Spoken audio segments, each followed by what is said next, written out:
Muito bem-vindos à comunidade virtual da Planejar. Nesta etapa, nós vamos falar do início da carreira do planejador financeiro, do profissional financeiro independente. É uma etapa muito importante para quem está iniciando nessa promissora profissão ou para quem está saindo de uma grande instituição financeira e migrando para ser um profissional independente. Dentro dessa linha, nós trouxemos dois profissionais independentes, muito experientes, Felipe Chad, que é da Guide Life, e o Leanderson Reis, que é da GFI, para poder dar uma visão, um caminho, né, um pathway de como se processou a carreira deles num planejador financeiro independente. Vou passar a palavra para o Leanderson, começar com o Leanderson, para que ele possa explicar um pouco como foi esse início, quão difícil foi, que dificuldades, enfim, até chegar no atual estágio. E depois a gente passa para o Felipe também abordar um pouco dessa sua carreira como independente. Legal, bom, primeiro, obrigado mais uma vez pelo convite, até parabenizar também mais uma vez pelo projeto, né, da comunidade virtual. Se tivesse tido esse tipo de projeto quando eu comecei como planejador financeiro, acho que teria facilitado bastante as coisas. Diferentemente de todo mundo, acho que da grande maioria que está aqui nos assistindo, eu não vim do mercado financeiro, né, nunca trabalhei num banco, sou engenheiro elétrico de formação, trabalhei 6 anos numa empresa francesa, trabalhando com projetos de telecomunicações para a área de energia, mas há 12 anos que eu faço esse trabalho de planejamento financeiro, assessoria financeira, indiretamente, comecei entre amigos, familiares, até justamente eu decidi atuar de maneira independente. E a grande questão de atuar de maneira independente, ou atuar como planejador financeiro aqui no Brasil, é que a gente tem muita referência. Então, quando eu fui lá buscar a minha certificação CFP e tinha acabado de me certificar, e aí que eu comecei a perceber que era só o início, né? Então, eu não sabia como precificar, modelos de negócio, ter, por exemplo, contratos, enfim, uma série de situações que eu não tinha ideia de como começar a estruturar. E foi dali que a gente começou a estudar e desenvolver esse modelo, até chegar hoje no que é a empresa. Na verdade, hoje não é só um planejador financeiro, mas nós somos em 35. E a ideia é estruturar essa carreira e ajudar pessoas também a buscar essa carreira independente. Ok. Vamos ouvir um pouquinho o Felipe. Felipe, como foi o início dessa carreira pujante? Bom, boa noite. Agradecer por estar aqui também. Agradecer o Leanderson. Eu vim do mercado financeiro, então a minha história é um pouco diferente. Eu já era do mercado quando eu me tornei um planejador independente. Eu comecei na área de distribuição de produtos pessoa física, primeiro bolsa, depois distribuição de produtos, e aí a evolução caminhou para ser um planejador independente. Como o Lenderson falou e tem toda a razão, o mercado no Brasil é muito pequeno, a gente teve que aprender com o que acontece lá fora, alguns tropeços, alguns aprendizados importantes. A gente brinca que ser um planejador financeiro no Brasil é tentar tropicalizar o que tem lá fora e adaptar da melhor maneira aqui para o nosso cenário. Então, comecei no mercado financeiro e caminhei para o independente ao longo da carreira. Vou começar fazendo uma provocação aqui. Você, Felipe, que tem a origem no mercado financeiro, como é sair de um guarda-chuva de conforto e passar a ser um profissional independente?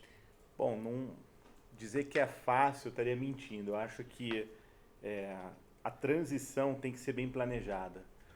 Se você está num guarda-chuva, se você tem uma placa, uma bandeira por trás e quer fazer a migração para o independente, a primeira coisa que você tem que pensar é como é que vai ser minha vida sem uma estrutura gigante por trás, como é que vai ser minha vida sem o salário fixo que vai ter no final do mês. Será que eu tenho perfil para ser um empreendedor? Será que eu tenho perfil para arregaçar mais a manga ainda do que eu já arregaço hoje e ir para a rua? Então, assim, não é uma transição fácil, mas com o tempo e com as atitudes corretas, ela se torna bastante gratificante, eu diria. Leanderson, vamos aproveitar, você não teve uma migração do mercado financeiro, mas tem uma experiência muito grande na indústria também, e está usando essa experiência hoje na sua atividade de um profissional financeiro independente, né? Qual é o primeiro passo, Leandro? O que você chegou aqui na Planejar eu te entreguei um diploma, você é um CFP, e agora? Qual o primeiro passo para se transformar num profissional de excelência, buscar clientes, ganhar dinheiro? O que precisa fazer? Acho que tem uma coisa importante entender que, independente se você vem no mercado financeiro ou não, para se tornar um planejador financeiro independente, a primeira questão é o modelo mental empreendedor. Então, o planejador financeiro ele já é naturalmente um empresário, ele é um empreendedor, ele precisa começar a ter uma visão que é diferente da visão institucional, de você ter o seu telefone ali pronto, você ter aquela mesa pronta, seu computador está ok, então você tem um formato institucional que já te dá esse conforto. Então, o maior desafio foi a questão empreendedora, de você largar um salário, de você largar todo um ponto de conforto e começar a entender que você vai correr atrás de uma série de situações. Eu acho que o principal também é importante entender as 3 atividades básicas, né, que no início vão demandar o nosso tempo, e entender como a gente vai trabalhar em torno disso. A primeira atividade é a atividade comercial, né, atividade de prospecção. Então, eu vou ter que ir para a rua, vou ter que vender meu serviço, eu vou ter que me reunir com pessoas. O segundo, que é o relacionamento com os clientes que eu começo a ter, de fato, e onde eu deveria estar 90% do meu tempo dedicado. E o terceiro, que é a parte operacional, administrativa. Eu vou ter que pagar contas, eu vou ter que fazer um relatório, eu vou ter que abrir de repente fazer um cadastro do cliente, fazer algum tipo de estudo para ele. E também tem essa questão, dependendo do que eu estou oferecendo para o meu cliente, como é que eu vou de fato cobrir isso com o back-office e por aí vai. E ao longo do tempo, você vai começando a ter alguns clientes e você vai, vamos dizer assim, não entendendo exatamente qual escala e qual a demanda para cada atividade dessa. O operacional vai ficando muito alto, então você não consegue mais se relacionar com o cliente e você não consegue dar esse novo passo. Então eu diria que esse modelo de entender que você vai dedicar o seu tempo, que é finito, para uma série de atividades e como você vai fazer isso, acho que é o primeiro passo de ter alguém, alguma pessoa experiente ou de fato, entender um pouquinho alguns modelos mais avançados para entender qual é esse início. Como é que, na opinião de vocês dois, como a Planejar pode ajudar esse início? Que é muito difícil, sim, né? Até da definição do posicionamento jurídico, né? Eu vou ser efetivamente o Emílio Otranto ou eu vou ser o Emílio Otranto limitada, tem uma empresa por trás para dar um suporte, eu vou terceirizar tudo que eu puder terceirizar para reduzir custo, até que eu consiga montar uma carteira de clientes, até que eu consiga colher as primeiras faturas e poder pagar minha conta. Como é que o que vocês esperam de uma associação como uma Planejar para buscar esse caminho, né, e facilitar um pouco esse caminho para vocês? Eu acho que o ponto importante da Planejar, para mim, desde que eu me certifiquei, o primeiro ponto é óbvio que é o arcabouço teórico que ela te dá, desde a preparação para o exame, até uma vez que você foi aprovado no exame, que você começa a se envolver com as atividades da associação. O segundo ponto, que eu acho que é fundamental, é a troca de experiência com os outros colegas. Aqui você tem vários profissionais certificados que se encontram ou presencialmente, ou como hoje aqui um bate-papo virtual, online. Mas eu acho que a Planejar te dá a oportunidade de conversar, de trocar figurinhas, de trocar boas práticas. Se você participa dos eventos, das palestras, dos seminários, você começa a entender melhor sobre a profissão. Mesmo para quem vem do mercado financeiro, é uma profissão completamente nova, bem diferente, você está do outro lado da mesa. E aí eu acho que a associação é fundamental para isso. Me ajudou muito desde o início, principalmente, eu diria, nesse benchmark, nessa troca de boas práticas entre os associados. Como é que você acha, Leandro, que um profissional independente deva ser remunerado? Ele deve cobrar uma mensalidade do cliente, independentemente do tamanho do cliente, ou ele deve buscar um percentual daquele patrimônio que ele está ajudando a gerir do cliente? Como é que isso se transforma em realidade no independente independente? Eu acho que essa pergunta pode ser dividida em duas partes. A resposta. A primeira é a questão de quanto ganha um planejador financeiro. É curioso que a gente recebe sempre esse questionamento, né? Como é que será que eu vou sair do banco, eu vou conseguir ganhar e cobrir meu salário? Não vou? Quanto que ganha um planejador financeiro? E aí, antes de falar da questão de como precificar e como cobrar, é importante entender de fato que cada um vai ter um modelo muito específico. Então, quando chega essa pergunta para nós, A gente fala que a gente vai responder com certeza quanto ganha um planejador financeiro se me responder quanto ganha um dono de um restaurante. Então, quanto ganha um dono de restaurante? Não sei. Depende do prato, depende do público, depende de onde é esse restaurante, de que forma eu vou oferecer. Enfim, a mesma coisa o planejador financeiro. Cada um tem o seu próprio restaurante. Depende do nicho que eu vou atender, se eu vou atender uma alta renda ou não. Depende das soluções que eu vou oferecer. Se eu vou oferecer soluções integradas, se eu vou ser um planejador mais, por exemplo, um agente autônomo, um SUSEP, um consultor ou não. Então, depende de uma série de situações para aí sim eu cobrar, que pode ser, por exemplo, sobre o patrimônio, sobre horas, sobre o projeto. E cada um vai escolher um modelo muito adequado ao seu tipo de negócio. Então, lá nos Estados Unidos, por exemplo, tem N formas diferentes de você cobrar e tudo vai depender de qual tipo de solução que você está oferecendo. Não tem um modelo ideal. Então, não tem um modelo ideal se vai ser por hora, se vai ser por patrimônio. Obviamente que tem alguns pontos que são conflitantes, né, diretamente, de interesse. Outros acabam isentando um pouco mais isso, mas vai depender de fato do modelo de negócio. Tá. Felipe, você tem uma carteira de clientes, né? Está contratado, você tem uma remuneração fixa, por exemplo, uma mensalidade aí de cada um dos clientes. Você acha que o independente poderia pleitear um rebate de comissões pelas indicações que ele faz para o seu cliente nessa consultoria? Ou ele deveria se reter exclusivamente ao FII ou àquela mensalidade que ele ganha? Olha, eu acho que depende bastante do modelo, como o Lenderson falou muito bem, do modelo que ele adota. Se ele é um profissional, por exemplo, um agente autônomo de investimentos, ele pode fazer os melhores esforços fiduciários para fazer aquilo que faz mais sentido para o cliente, mas a remuneração dele vem essencialmente da comissão sobre os produtos que ele ofereceu para o cliente, porque ele é vinculado a uma instituição, tem um contrato com uma instituição, com uma corretora, com uma gestora, etc., e aí, através desse contrato, ele pode receber os rebates. Se ele está do outro lado, quer dizer, se ele está cobrando uma mensalidade do cliente, eu até entendo que possam existir maneiras dele ganhar, se ele abrir um agente autônomo e receber as comissões, mas eu acho que é muito da questão da escolha do profissional. Independente da escolha, se ele escolhe cobrar o cliente, ou se ele escolhe receber rebates, ou se ele quer ter duas empresas para poder cobrar numa empresa e receber o rebate da outra, eu acho que o principal não é nem como ele cobra, em si como ele informa isso ao cliente. O cliente sabe a transparência. O cliente sabe como o profissional é remunerado, o cliente sabe que é rebate, ou que é um FII mensal, ou que é um híbrido. Se ele informar ao cliente e o cliente estiver de acordo com isso, eu não vejo problema. Eu só acho que falta um pouco esse debate no Brasil da transparência com o cliente. Muitas vezes, quando eu trabalhava no mercado financeiro, eu via o cliente, pessoa física, perguntar, tá, como que você ganha? Onde que você está ganhando aqui? E é um debate meio cinzento, que eu acho que está na hora, lá fora isso já está acontecendo, está na hora da gente ser mais transparente sobre isso. Eu acho que não importa como você vai cobrar, o importante é que o cliente saiba, e se o cliente estiver confortável, ok.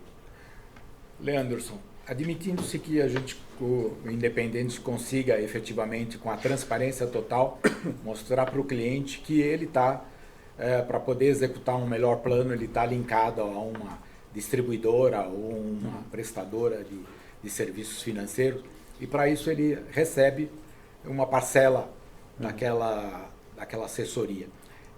Como é que fica o código de ética em relação a isso, na sua opinião? Estaria quebrando algum princípio, norma do código de ética ou não? Desde que transparente, desde que consta do contrato, o cliente assinou, está ciente, pode se praticar com a consciência tranquila. A essência do planejador financeiro é um profissional multidisciplinar.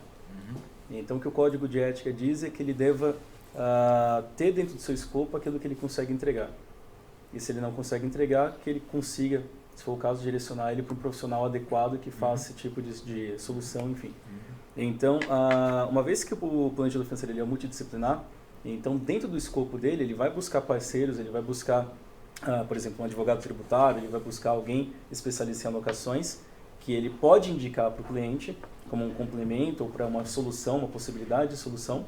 E caso ele receba uma comissão ou não sobre isso, ser bem transparente isso para o cliente. Então essa que é o principal ponto, igual como o Felipe comentou.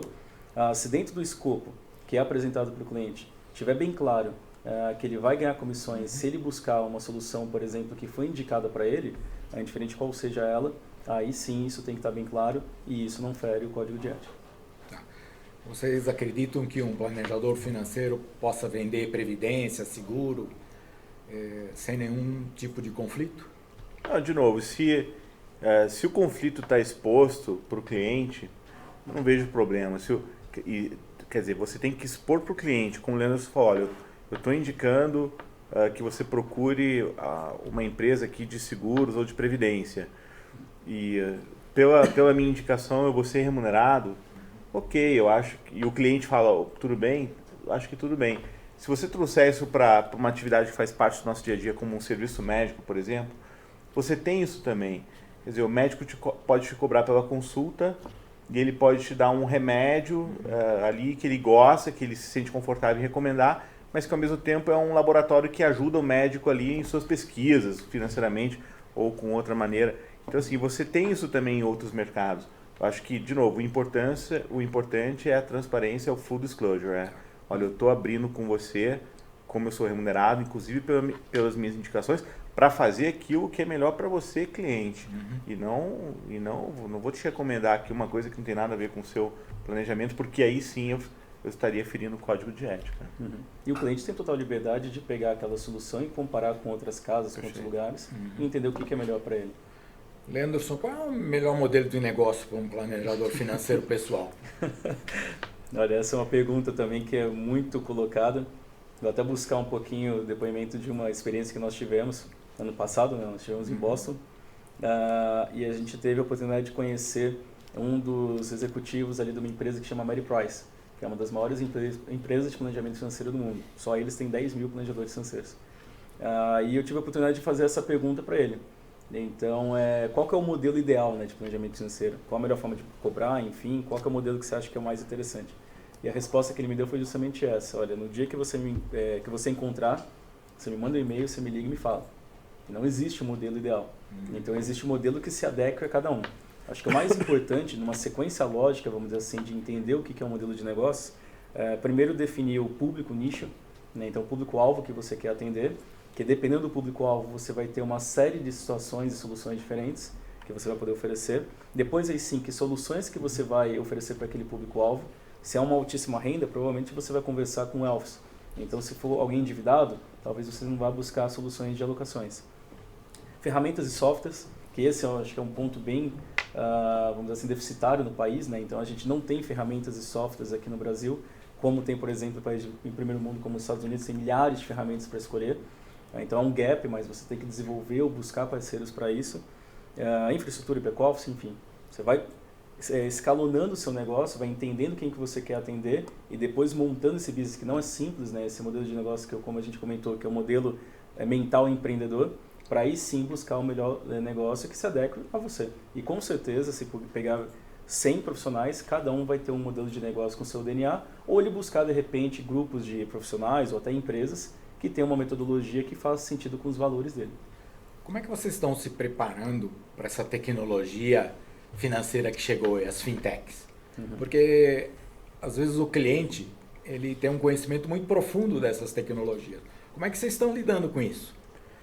Bom, lá na Guide Life a gente estuda muito esse mercado das fintechs. A gente estudou lá fora, a gente conversou com as grandes empresas lá fora, como o Leandro falou da Mary Price, com a United, com todas as outras que estão envolvidas com planejamento financeiro e também com as famosas fintechs. Na nossa opinião, Emílio, a tecnologia vem para ajudar, é um caminho sem volta, não tem como a gente não usar a tecnologia. O Brasil ainda, como o Leanderson falou, tem toda a razão, é muito deficitário em tecnologias na área de planejamento financeiro, em softwares, em sistemas, mas elas vão chegar e podem ser desenvolvidas por nós. A gente tem projetos de tecnologia interno, a GFI também tem, todo mundo tem, e podem vir de fora e a gente vai tropicalizar. Na minha opinião, o modelo perfeito é um modelo que ainda utiliza o consultor ou o planejador financeiro como centro, como interface, como o principal canal de conversa com o cliente, empoderado pela tecnologia. Então, acho que a tecnologia vai ser importante para eliminar a papelada, para gamificar talvez a experiência com o cliente, para o cliente ter acesso com com mais facilidade ao seu planejador, seja pelas redes sociais, seja por canais próprios. A tecnologia vai servir bastante para um planejador ter escala. Então, a partir do momento que você transforma o escritório do planejador financeiro com a estrutura, o back-office e as áreas de retaguarda todas dentro de um iPad, o planejador pode deixar de ter 10, 15 clientes e passa a ter 100, 200 clientes, porque toda a parte tecnológica, a parte operacional ficou mais automatizada. Mas eu não acho que a tecnologia vai substituir a figura do planejador. E lá fora também, assim, as empresas que tentaram, ou que elas cresceram até um certo ponto, atingiram um platô, não passaram daquele platô, porque quando a gente fala de planejamento financeiro, a gente está falando da família das pessoas e, sobretudo, de perguntas difíceis. E quando você fala de perguntas difíceis, será que eu estou preparado para responder perguntas difíceis para uma máquina? Será que não é melhor ter uma pessoa que entende sentimentos, que está disposta a conversar comigo e ter uma conversa honesta? Não seria melhor? Então, a nossa opinião sobre tecnologia é essa. Assim, é um homem de ferro, é o super-herói perfeito. É um ser humano com todas as virtudes e falhas que o ser humano tem, mas que usa a tecnologia para aí sim virar um super-herói. Eu estive em Amsterdã, no evento do FPSB, e perguntei para um profissional de fintech, um holandês, e perguntei exatamente se os profissionais CFP devem ou não se preocupar com o robo-advisor. Então, o que vocês acham? Acho que a questão do robô-advisor é bem importante quando você comenta de um mercado, por exemplo, americano. Então, o mercado americano você tem trilhões de dólares sob custódia e é basicamente um mercado de asset allocation.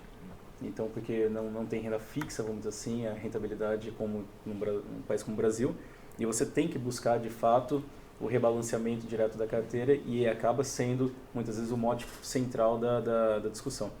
Mas o planejador financeiro, a discussão de investimentos é 1/10 do tempo. Então, e no mercado, por exemplo, como brasileiro, não desmerecendo, por exemplo, o mercado americano do ponto de vista de relacionamento humano, mas em qualquer serviço de planejamento financeiro, 95% é ciência humana. O robô advisor ele tem um peso mais alto, por exemplo, no mercado americano, mas aqui já não faz mais sentido. A gente está bem atrasado do ponto de vista até de relacionamento com o cliente, por aí vai. Então, eu não vejo o robô advisor substituindo o planejamento financeiro, pelo contrário, é mais uma ferramenta de back-office ali focada em allocation. Assim como o Felipe comentou, a nossa visão também de GFI é de fintechs para back-office, para escala, e você tem ferramentas de várias formas, desde uma análise comportamental, projeções financeiras, asset allocation, até comunicação, CRM, por aí vai. Então, para nós, eficiência, redução de erros, vamos dizer assim, para ter uma questão de uma metodologia, vamos dizer assim, massificada. E escala é o ponto principal das ferramentas. A gente não enxerga robô advisor, vamos dizer assim, substituindo, pelo contrário, para nós também a mesma visão, o planejador financeiro é o elemento principal da comunicação e relacionamento com as famílias. Tem mais uma pergunta chegando aqui. Como desenvolver uma carreira sustentável no mercado de planejamento financeiro independente? Bom, eu acho que vai parecer meio clichê, mas eu acho que o principal é se preocupar em primeiro lugar, segundo lugar e terceiro lugar com o cliente.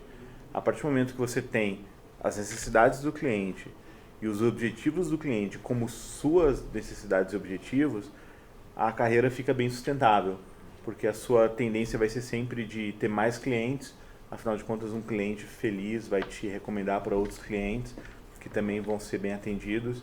Então eu acho que o primeiro ponto que eu falei no início, assim, você tem que se planejar para essa transição, para sair da bandeira grande, da placa para o independente, mas a partir do momento que você fez essa transição e você está se programando para o futuro, longo prazo, a sustentabilidade vem através de um bom atendimento. Então eu acho que, eu sempre falo isso para o pessoal da nossa equipe, pergunta para o cliente sempre que você estiver com ele o que você precisa fazer para melhorar o atendimento. Porque se você tem um bom atendimento, presta um bom atendimento para o seu cliente, ele não vai embora, ele não vai te abandonar, pelo contrário, ele vai ser o multiplicador do seu trabalho. Então eu teria isso como prioridade absoluta no trabalho de planejador financeiro, principalmente independente. Leandro, quer acrescentar alguma coisa? Sim, acho que tem muito profissional que se preocupa em começar a atuar de maneira independente e que ferramenta ele vai usar, se vai usar um software, um Excel, etc. E um planejamento financeiro pode ser feito no papel. E independente da família, independente do patrimônio, você consegue fazer um planejamento financeiro no papel e se relacionar com a pessoa. Então, assim como o Felipe comentou, é relacionamento humano. Então, começar atendendo muito bem, se preocupando legitimamente com aquela família, com aquela situação e buscando as soluções necessárias para eles. Desse ponto, você vai acabar tendo um crescimento orgânico, natural. A gente fala na GFI que tem um momento de decolagem, tem um momento que você não consegue nem mais parar de tanta gente que acaba te indicando, fala, puxa, meu pai precisa falar com você agora, caramba, aquele meu colega do trabalho precisa discutir muito com você. Então, ele entende o valor agregado do planejador financeiro na vida dele. E num segundo momento, para você continuar assim, escalando, crescendo e aumentando sua eficiência, aí o uso correto das tecnologias, o uso correto de você começar a adequar seu modelo de negócios. Isso vem muito com a experiência. Então, por isso que, mais uma vez, uma comunidade virtual como essa, ela é fundamental para virem pessoas, de repente, com certas experiências, já passaram, já quebraram cabeça, né, já bateram cabeça por aí e erraram bastante, que bom, para trazer, de repente, esses erros, para que as pessoas que estão vindo para o mercado agora tenham esse atalho, não cometam erros que são comuns para essa transição de carreira. Nós temos duas perguntas muito próximas uma da outra. Uma está focada no Leanderson. Algum software disponível no Brasil que auxilie na avaliação comportamental do cliente? Existem ferramentas de controle e análise acessíveis a planejadores financeiros dependentes que estejam em início de carreira? São muito próximas as duas perguntas. O que vocês acham? Eu diria que software para análise comportamental, existem diversos softwares de diversas escalas e utilizações diferentes, né? Então, DISC, PNL, etc. Então, tem várias empresas aqui no Brasil que fazem análise comportamental para fins específicos, carreira, liderança e por aí vai. Sucessórios. Agora, análise comportamental financeira, eu diria que lá fora tem muita coisa pesquisada, gratuito, enfim, com algum preço, com algum custo. Tem empresas gigantescas que usam softwares como esses, mas eu diria que acho que uma pesquisa é válida para entender, só que mais do que isso é tentar entender como ele quer aplicar isso. Então, como ele vai aplicar isso, de que maneira que informação que ele precisa extrair do cliente, e isso muitas vezes você vai até ter que se desenvolver para poder fazer essa leitura. Então, de repente, fazer algum curso mais específico na área de desenvolvimento humano, de mentoring, coaching, etc., que pode ajudar ele a desenvolver isso. Eu diria que softwares assim, depende muito do que ele precisa. Ok.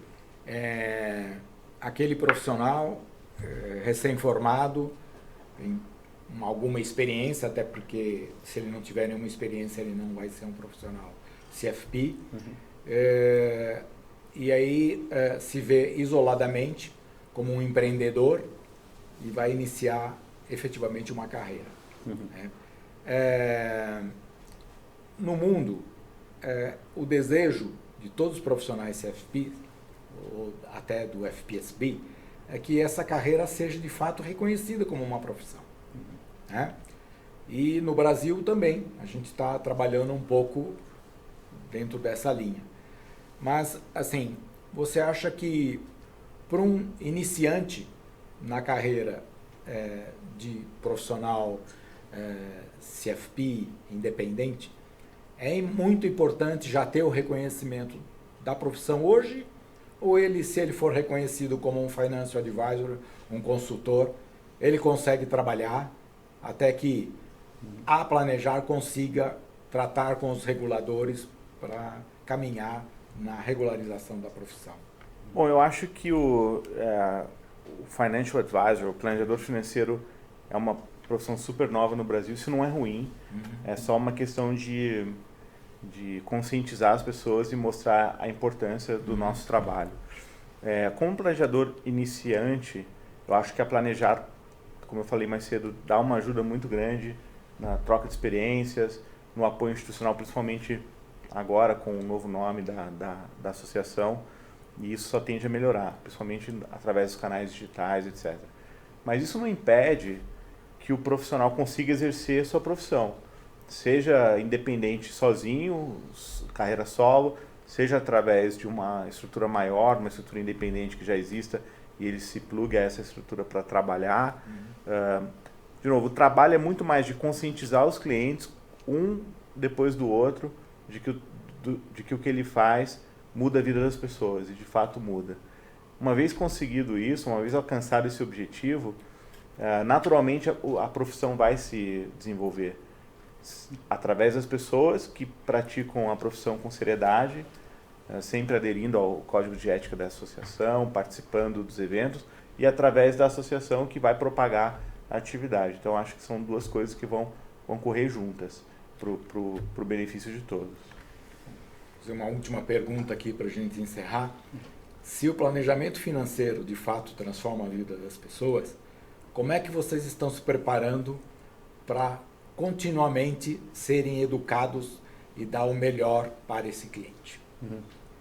Olha, é uma questão, até complementando o que o Felipe comentou, é a questão cultural, né? Então, o brasileiro hoje ele não conhece a carreira do planejador financeiro, não conhece o serviço do planejamento financeiro.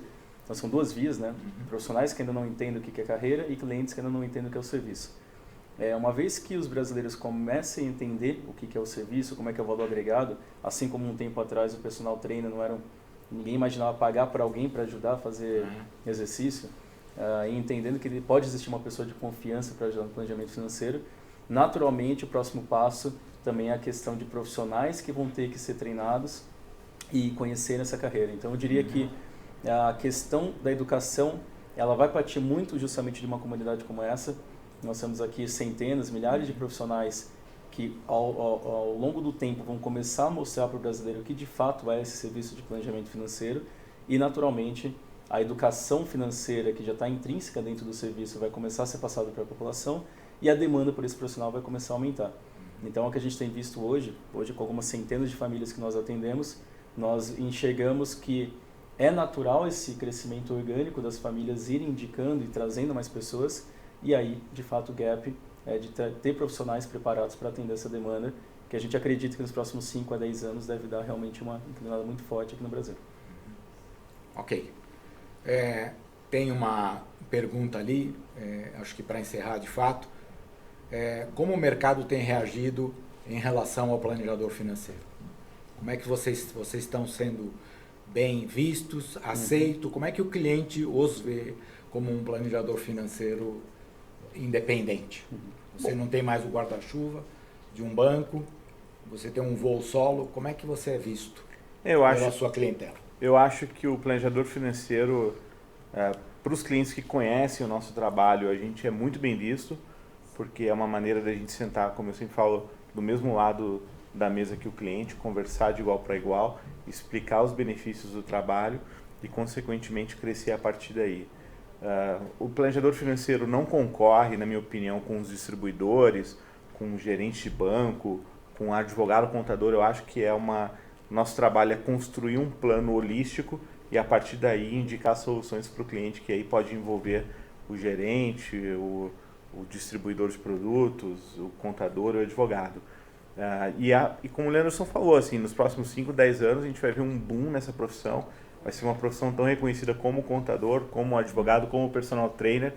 Vai ser uma profissão muito importante porque, de fato, é quem centraliza o plano de uma família ou de um indivíduo para o seu crescimento financeiro. E eu acho que até complementando, quando você vê o mercado, por exemplo, americano, em 2001 e 2008, quando tiveram duas grandes crises, foi onde a inclinação pela demanda desse profissional aumentou. Então, nós realmente vimos aí nos últimos 18, 19 meses uma demanda crescente. Então, com crise, com questões políticas, com inflação, não sabendo exatamente o que vai acontecer, carreira, emprego, desemprego. Então, nós temos visto muitas pessoas não entendendo tudo isso e precisando de alguém que ajude ele a tomar essa decisão. Então, puxa, eu queria comprar uma casa agora, só que eu não sei se é o momento certo. Então, eu não sei o que vai acontecer, por exemplo, se eu perder o emprego. Será que eu vou realmente aposentar ou não? Então, essas são discussões e questionamentos que o planejador financeiro cobre muito bem. Justamente por essa visão holística que nem o Felipe comentou. Tem a última para encerrar, vai. Estão perguntando se existe alguma compatibilidade entre o CFP e o agente autônomo de investimento. Acho que Pode falar. Acho que só interessante entender que o planejador financeiro ele é hoje uma função não regulamentada, né? Então, o planejador financeiro ele pode também distribuir produtos, desde que ele seja habilitado para isso. seja numa CVM, seja uma SUSEP, se for seguros. Só que uma coisa que tem que tomar muito cuidado é a questão de subestimar as operações. Então, um planejador financeiro que ele queira, por exemplo, vender investimentos diretamente, então ele vai ter que ser habilitado como agente autônomo, vai ter que ter uma empresa específica para isso, seguir a legislação. Só que mais do que isso, é a questão operacional. Então, uma vez que ele comece também a fazer as alocações do cliente, as operações, então isso existe a abertura de cadastro, sistemas de adesão, uma série de situações de back-office que é uma responsabilidade muito grande. Ou seja, se você ficar gripado, ficar 1, 2 semanas parado, seu cliente ele precisa de você para você fazer uma série de operações. Então, é só entender que esse pode ser um processo, talvez no início, mas ele tem um voo muito curto, né? Uma escala muito curta. E uma série de questões como conflitos de interesse, etc., que ele vai ter que vencer e apresentar para o cliente também. Eu concordo. Eu acho que do ponto de vista prático, ele vai enfrentar várias situações, como o Anderson falou, que podem comprometer o trabalho dele. Eu não vejo problema. Eu fui agente autônomo durante um tempo, já era certificado, já era CFP, e eu via isso no dia a dia. Quer dizer, você pode ser um agente autônomo, você tem que explicar para o cliente sempre, de novo, eu bato muito nessa tecla porque eu acho que é importante. E a Planejar também, você tem que falar para o cliente de onde vem sua remuneração. E o agente autônomo, essencialmente, ele é um distribuidor de produtos financeiros que cobre alocação e muito pouco além de alocação. Não sei se o Leandro concorda, mas a figura do agente autônomo é uma figura muito voltada para escolher produtos financeiros. E isso é uma parte pequena do planejamento financeiro. O planejamento financeiro é maior do que isso. Então, ok, existe uma compatibilidade, mas ela talvez restrinja um pouco aquilo que um profissional CFP pode fazer de fato. Ok. Eu gostaria muito, em nome da Planejar, de agradecer a presença do Leanderson Reis, do Felipe Chad. Foi muito esclarecedor. E se eventualmente ainda o pessoal que está plugado no chat tiver alguma pergunta, pode deixar e depois a gente repassa para vocês responder. Ótimo. Então, muito obrigado a todos. Obrigado. Muito obrigado. Obrigado. Obrigado.